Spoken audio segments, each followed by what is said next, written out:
had the itch or the urge to do something on my own. So I was getting to a point in my life where I was like, okay, you know what? If I want to do something, I was about 35 at that point. You'd say, okay, if I do it now, or else, I'm not going to do it. It's not going to happen. It's not going to happen.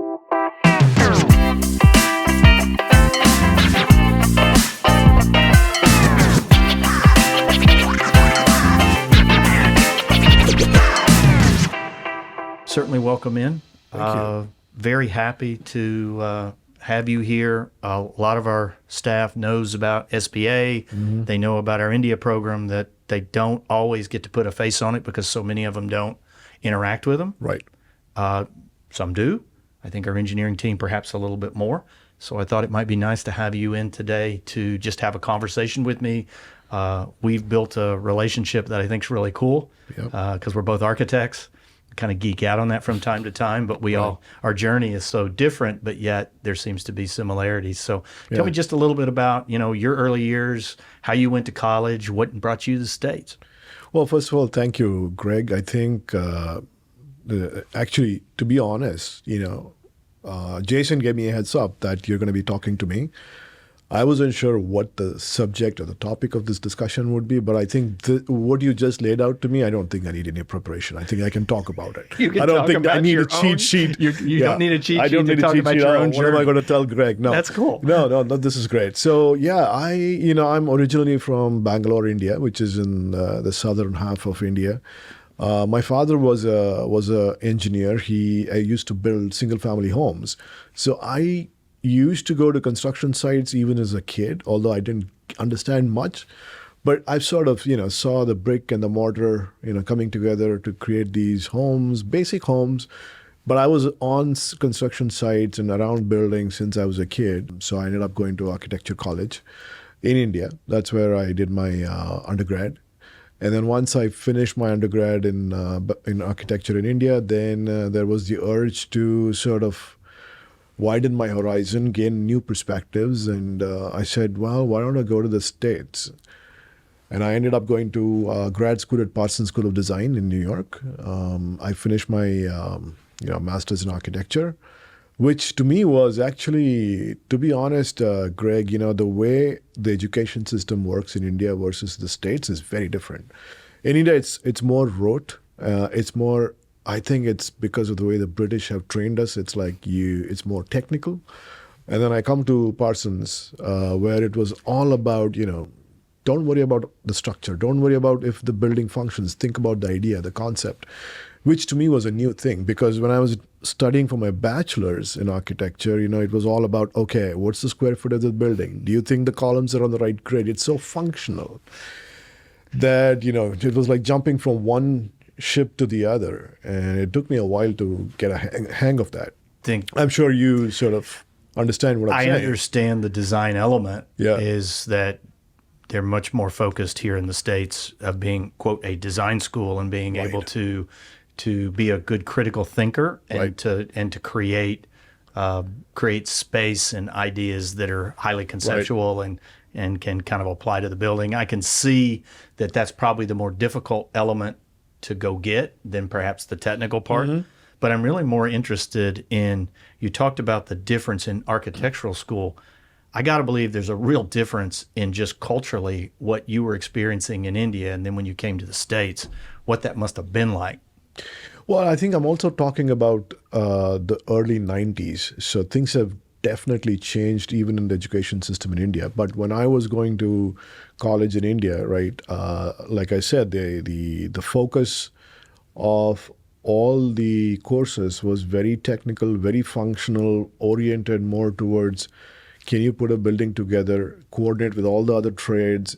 It wasn't about the idea. There was no great idea that was necessary. It was about, can you put things together and make sure you can deliver it in a certain time, on a certain budget. And then, I get to Parsons, which is an extremely concept-oriented design school. I still remember the first crit that we had, design studio. Here I was, drawing up stairs and toilets and things like that. And my other colleagues, they had these blobs and shapes. And everything's pinned up on the wall. I'm looking at this. I'm thinking, what am I doing a different, is there something wrong with me? So then I had a chat with my professor, and he sort of explained, I get it that, you want to see how the stair functions, but it's also important to think about the overall idea. So, it's just conceptually so different that it took me a while to understand that, we can get back to the toilets and the stairs later, but what's the big idea? So it's very different. Well, you get to New York City, that's got to be somewhat different than Bangalore. For sure. Yeah. You get through college, and now you have to decide what you're going to do. I mean, so how do you make that decision, and where does that decision lead you? Yeah, getting to New York, like you said, was a big eye-opener for me. In fact, when I got my admission to Parsons and before I left the States, because this predates the internet, so there was no way for me to even understand how the life in New York would be. My only exposure to New York was through movies, Hollywood movies. So what happens, right? Just before my travel to the US, there's a movie that releases. It's called the Devil's Advocate, Al Pacino and Keanu Reeves. I think Keanu Reeves. So my friend and I, we say, okay, that's set in New York, so let's go see the movie. So, and I think when I landed in New York, I realized that's not the movie you want to watch, because people living in Park Avenue and these glass skyscrapers, that's just a minority of the city. I ended up living in an attic in Queens, so far from the movie setting in Devil's Advocate. Yeah, so New York was overwhelming, but I loved it. I still love it. It's a great place. So you get out of school, you get in a position to further your career. So where do you end up? Right. So while I was doing my grad school, I started applying to a few firms as we were ending my semester. I started applying to firms, and this was in '98, so just before the Y2K thing happened, and there was a lot of focus on the technology at that point. The dot-com bubble still hadn't burst, so everybody was talking about the internet and the dot-com. So architectural jobs weren't that easy to come by. So I got a job at Perkins Eastman. There were about 1,000 people back then. I think they're at 5,000 at this point, but also in New York. And funny enough, one of the reasons I took that job was their address said 115 Fifth Avenue. So given my sort of connection with Hollywood movies, I was like, Fifth Avenue, that is New York. Okay. Anyway, I went to the interview. It was, I ended up working for Perkins Eastman, worked on a couple of tall buildings. So that was my first exposure to actually working on high-rise buildings. And my senior architect at that time, his name was Mike Gordon. In fact, we had a conversation about tall buildings, and I said, Mike, you know what? The floors are all repetitive. So you do one, gets sort of copied up. So isn't this not challenging? So that's when he told me, yes, it's probably repetitive, but the thing is you make a mistake and you repeat it 30 or 40 times. So you got to be really careful with high-rise buildings. So that's the nuance that you need to remember when you're working on tall buildings. So that's something that I can recall from my first real job at Perkins Eastman. So somehow your journey got you all the way back to Bangalore. It started a company that we now work with in partnership, I think, more than in as a contract-subcontract relationship. So tell me how that got started. Yeah, so I think I do agree with you, Greg. I don't think it's a transactional relationship. I think we're working together as partners. So Studio Parametric happened. So after Perkins Eastman, I went to work for a company called Fox & Fowle Architects, a mid-sized New York firm. And the reason I ended up there was because they had just won the award for the New York Times headquarters, which was being designed by Renzo Piano. And Fox & Fowle was the architect of record. So I really wanted to work on that project. I was able to get a job, and I also got a chance to be on the project team with Renzo. So that to me was a big highlight. We did that for a year, and I stayed with them for about almost 10 years. By the end of that 10th year, I was their director of digital design, meaning I was focusing on implementing Revit and helping them with all things BIM. But at the same time, I've always had the itch or the urge to do something on my own. So I was getting to a point in my life where I was like, okay, you know what? If I want to do something, I was about 35 at that point. You'd say, okay, if I do it now, or else, I'm not going to do it. It's not going to happen. It's not going to happen. So I spoke to my manager, who was also one of the partners at Fox & Fowl. I said, listen, I want to go back to India. So he made me an offer. He said, that's fine, you can go back, but do you want to continue working for us from wherever you are? And I said, yeah. Who's going to refuse that deal? So that's how it started. So I had to set up a company, came up with a name. And interestingly, the name for the firm happened when we were on a drive. My wife and I, we were driving to Cleveland from New York. And the topic was, okay, how do we set up the company? We had no idea how to do this, but we wanted to do it. So the first thing was, what do we name the company? So we had a lot of, back and forth.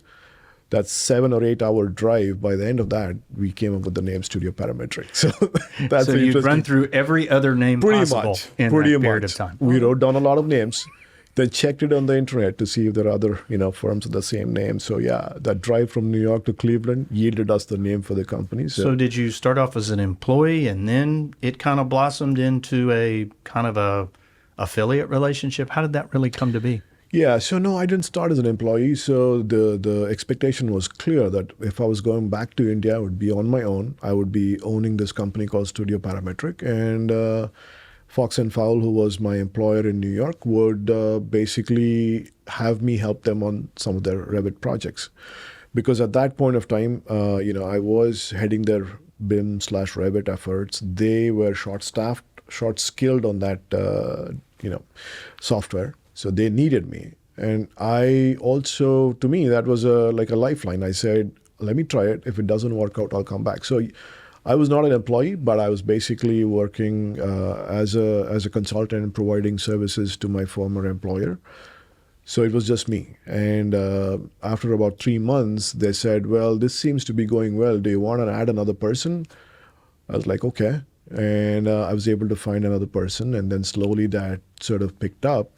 By the end of 2 years, we were up at about 20, 25 people, all of us working for this one firm that I was with, previously. So that's how the journey started in 2011. So you had to, obviously you had some element, not of citizenship, but certainly you got your green card in order to come to New York and to participate with that firm. So I know you wanted to expand maybe beyond what was going on with the initial firm. So how did that start to happen, where you started to shop yourself out to other firms, either in the States or worldwide? Right. So, before I went back, I just had got my green card. So that gave me the wings to say, well, let me do something on my own. And but I also wanted to make sure that, Fox & Fowl had sponsored my green card. I didn't want to just cut the relationship, and they didn't want to do that either. So this gave me a way of doing both, going back to India, doing something on my own, still being tied to Fox & Fowl. So the first 2 years was exclusively for them. But since I'd worked for so long in New York and I knew people and they had now moved on to different firms, I started reaching out to them and saying, hey, you know what, remember me from so-and-so? I have a firm, I do this. So, I would travel to the States a couple of times or maybe 3 times a year and try to meet people that I knew and just sort of offered my services and say, listen, this is what we do for Fox & Fowl. We can do that for you guys. So slowly but surely that sort of picked up. I think by 2015, 2016, we were up to about 50, 60 people working with about 4 or 5 different clients. So we didn't have any business relation team. It was just me reaching out to my connections or maybe through referrals, work coming to us. So that's how we built up the business until we got to a point in 2016 where I felt like, okay, I think we're going to make this, because the first couple of years, to be honest, Greg, and you probably understand this as much as I do, is you see the business ups and downs and you start to worry, will this, how bad will this be? Can we survive this? So there were a lot of challenging moments. I can imagine. Yeah. But I'm intrigued. You talk about doing work in the States, but I'm more interested at this moment of your worldwide connections, because you've told me you've done work in the Middle East. You told me you've done work in the UK. You told me you've done work in Australia. So how did that start to come to be? Right. So we've done work in Qatar, in Dubai, in Saudi, in Abu Dhabi, UK, of course, and Australia, and Singapore a little bit. So yes, we've done work around the world. But the bulk of the work that we do, I would say 80% of it is in the US.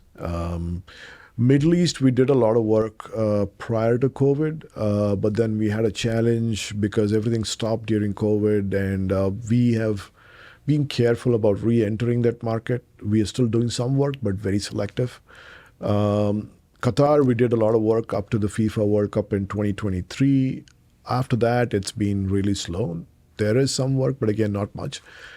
So how did we get into these markets? I think it was mostly because of the relationships that I had built over the years, and people who knew me or who knew of me, and just going out and pitching the service. And one thing that made us different was we were a small firm, but we were very focused, and I was quite hands-on with the projects until a certain point, where to our clients, it gave them a sense of assurance that the person who's running the firm is also the person talking to them about, getting this new business. We didn't have a business development team just going out there and selling on our behalf. I was there in front of our clients and saying, okay, this is what we do, and I can tell you this is all that we can do. We won't be able to do something else. So we were quite clear about the expectations, and I think that made the difference. Well, we've talked about work that you've done for affiliates worldwide. You're an architect, right? Yes. You're an India architect. You in the country. So describe a little bit the differences between maybe architecture, how it gets executed in India, because I can certainly see when we talk to your team members, they get confused about some of the things in the States, the more regulatory things and other things. Yeah. So this might be a good opportunity to explore why they would feel that way and what's different about working inside India. Yeah, so for those of the audience who don't know, we have a design practice. Studio Parametric is the BIM sort of service that we're working in collaboration with you guys. We have a design practice called Terra Lapis. So we function as an architectural firm in and around Bangalore, mostly. So the practice of architecture is very different from the way it is done in India. For one, the compliances and the regulations that you see in the States or in the West, compared to what you see in India, highly diluted. It's there. On paper, we pretty much work off the same building codes, but the enforcement, the compliance is, I would say, far less rigid. The other thing is just the construction methodology, right? It's a completely different way of putting buildings together. Most folks in India would not have seen drywall. I mean, you see it in interior fit-outs, but in base building work, you hardly see any drywall. You will almost never see wood frame construction. Steel construction, limited. It's mostly brick and concrete and cement and mortar. Is that because of just having indigenous materials? You can just build them up on site. Exactly. It's very easy to execute. The availability is there. Exactly. You don't have to have highly industrialized processes like you do with steel. Right. It makes all the sense in the world, but I was kind of hearing that at least in more contemporary times, steel is becoming a pretty popular choice for larger scale work. Is that real? I think it is picking up, but again, one thing we need to realize about India, Greg, is the availability of labor. There's no shortage because there's so many people. So the labor cost beats material cost, and that's probably 100% opposite from how we view things in the West. Everything's about trying to manage how easy something is to put together. Exactly. That's just That's one of the main reasons why I think India or South Asia hasn't gravitated towards steel construction or more, industrial methods of construction. It's still, highly labor intensive. That's because you get labor, and it provides jobs. So. Yeah. So 2019 comes along. Yeah. You connect up with Jason Mraz of our firm at some point. Describe that just a little bit. Yeah. Your first interaction with CP. Yeah, 2019. The interesting thing about that first meeting, Greg, is that, at around 2017, 2018, we actually set up a business development team. Until then, I was pretty much doing all of that. So we had a couple of guys who were basically, calling firms in the US and saying, hey, we do BIM services. Would you be interested? So one of those calls lands up with Jason. And while this is happening, I'm in the States in New York with my, former firm, doing some meetings, and my guy from India calls me. He says, sir, we have a meeting in Orlando. It's with Jason Mraz, a company called CP. And when is the meeting? It's tomorrow. I was like, do I really need to fly to Orlando tomorrow? I would say I was on the verge of not flying down. But at the last moment I said, you know what? You don't want to say no to any meeting. So I took a flight, came down here, and I remember there was a huge storm when I landed in Orlando. Oh, there's never huge storms. No, not in Orlando. Exactly. Yeah, so I did. So that's how the meeting happened. I came, stopped by, met with Jason, and then, yeah. So you describe, you've said it a couple of times here, kind of BIM services. It's kind of what brought you into the market space. But yet, when you look at what we're trying to create over these last 3 or 4 years, we may have started there with some of the Walmart model development in those early days, but it really has taken on much different contours along the way. So describe the pain that you were feeling when you were going to have to bring on engineering talent to support us. Yeah, I think what we're doing with CP is very different from what we do with the other firms, because I use the word BIM/production/work sharing because essentially that's what most of the firms are looking at, is to help them with production. Don't worry about moving up the value chain. That's where you will end up, staying. That's what we want you to do. And that's fine. But when we started talking to each other, and I think when Jason started the initial discussions, he was very clear. He said, I don't want drafters. We want architects and engineers. So I think we did a lot of hiring very specifically for CP with the intention that we are going to move up the value chain. Yes, like you said, we start with Walmart remodels, existing conditions models. That was our sort of foot in the door, and then sort of move up the value chain where we can actually support you as architects and engineers. So yes, it's been a strategic sort of direction that we've taken with CP in collaboration with you guys. Now, did you ever feel like you made the wrong decision? No, I think, honestly, no, I don't think so, because I think it's more rewarding for folks in our office when they are expected to be taking decisions rather than just somebody telling them, this is what you need to do, get this to me by the end of the day, don't ask me questions. So I don't think anybody would not want to do this. So I think this has been great. And in fact, the team in India wants to do more. So I don't know if that's a good problem. We've always, from the beginning, Jason and I, when we contemplated this, was we wanted to be able to do everything in India that we did in the States. And that was clearly a tall order with a 10.5 or whatever the time change is there from Eastern to time in Central India. But it was always something that we wanted. And frankly, we were talking just a little while ago on our first visit, we met with a firm that didn't offer that. And it really pushed me back to the point I thought we'd wasted a trip to go over there. And we talked with Naveen. I remember you were in the States, so I didn't get a chance to meet you while we were there. We have since met a lot of times. I don't think this started out the way we wanted it to or you wanted it to.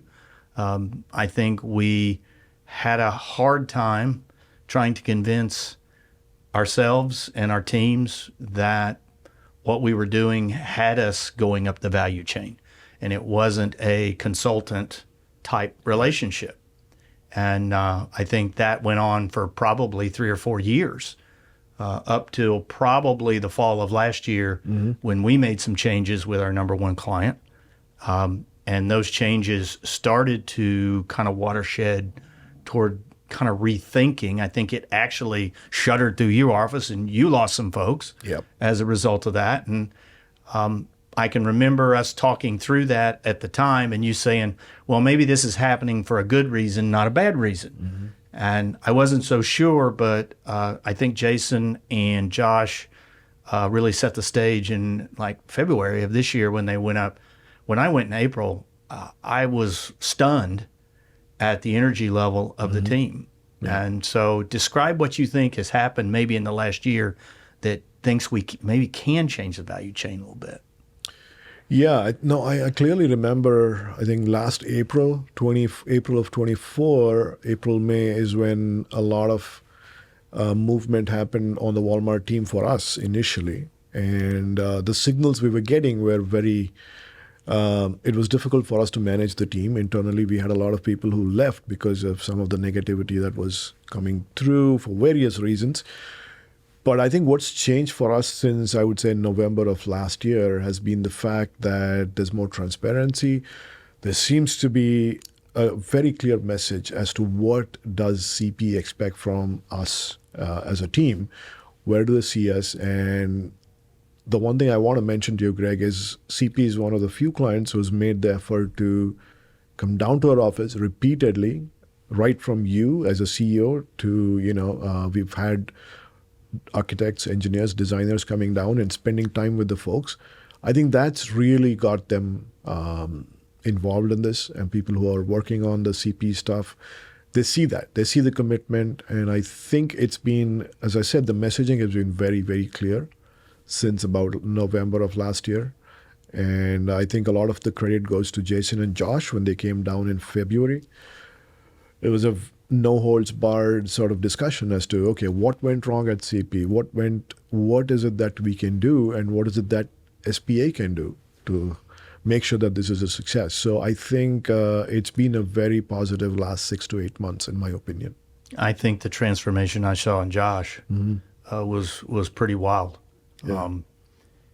When you visit, when you see it firsthand, it changes you. Yes. It just changes you because you realize the people that sit in that office over there. I always say there's 1.4 billion reasons that there's motivation in India. And you said that a little bit with labor and other things, just the energy level around. And to think that a lot of these folks that you have in your employ are winning. They're culturally winning in that economy. And I think it's easy for us to get lost in the States, that we get caught up on work-life balance, and those are wonderful things, but there just has to be a tremendous amount of energy to survive in Bangalore. Oh, yes. You've seen that firsthand.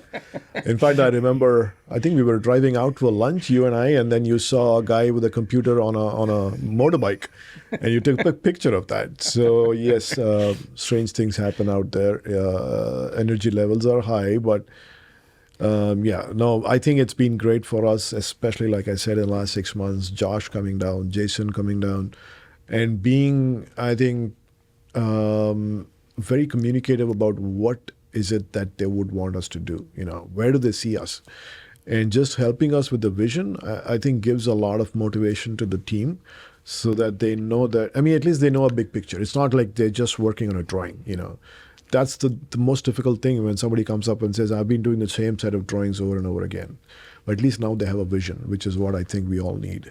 I think that it's real easy to get kind of caught up in just going through the motions and not really understanding what makes you better. I think that that group, especially the engineering group, I think Jason has done a really tremendous job in trying to understand how to get engineering into, I won't say transactions, but being able to solve the individual processes so those can be pressed across and those can be learned. I think from an architectural point of view, I think we are mountains behind, because I think there's a logic that everything has to be different. Not everything can be the same. And the processes can't be broken down. Mm-hmm. But we came to a learning that everything we were struggling with our teams in India, we were struggling with the people behind us. Mm-hmm. So it was the basic training.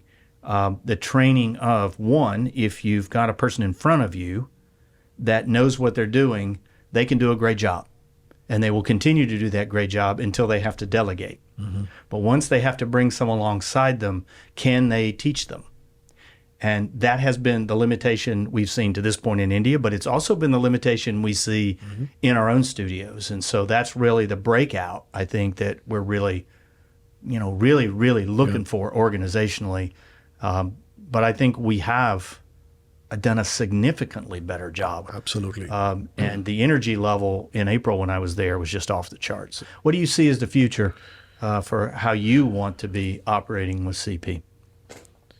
Well, predicting the future, that's always, loaded. But the way I see this partnership going is that, of course, we want to keep building on what we've done so far.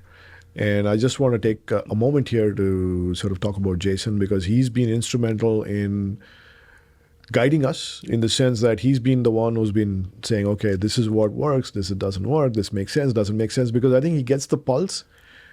Being from India, he understands the psyche of what might be happening in SPA. And since he is at CP, he understands the thinking on both the sides. So he's been a great bridge in terms of making this collaboration successful. So in terms of the future, I think, Greg, we really want to move up the value chain. We want to do more stuff. We want to be doing stuff that is, like you said, anything that can be done here should hopefully potentially be doable in our office in Bangalore. And I also see that there is a chance for us to even look at doing work outside of the US, because you've got the brand, you've got the 3 to 4 decades of having delivered projects. While we have the global sort of outlook, we've got connections in other parts of the world. I think there is a chance for us maybe at some point to start to think about, okay, can we look at new frontiers for this collaboration? Maybe it's structured differently. I don't know. I'm just, this is something that I'm just, I love ideation. Off the cuff. That's what they'll tell me. I love the thought of being a global brand. Yeah. Certainly, you've entertained that. You've worked in so many places. That's not a skill set that we possess. Certainly, something I'd enjoy collaborating on at the right time. And we'll just have to stay tuned for that one. Exactly. Focus in on, I guess, some folks from India probably going to make a return trip here at some point. I hope so. I mean, we've had a few folks come into your office. I think we had the Aldi team, Ashish and Pradeep. They were here early 24.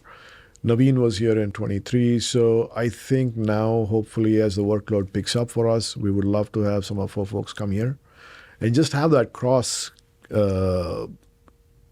cultural dialogue, where you have CP folks working in the SPA office, SPA folks coming and working here. I think that just breaks down barriers. It's like having a conversation, right? When the first time we meet, there's a sort of hesitancy. The more we talk to each other, that hesitancy goes away. And, No, I consider you a great friend after 5 years. Right. We always seem to have a good time when you're here. Look forward to hanging out with you this evening. Absolutely.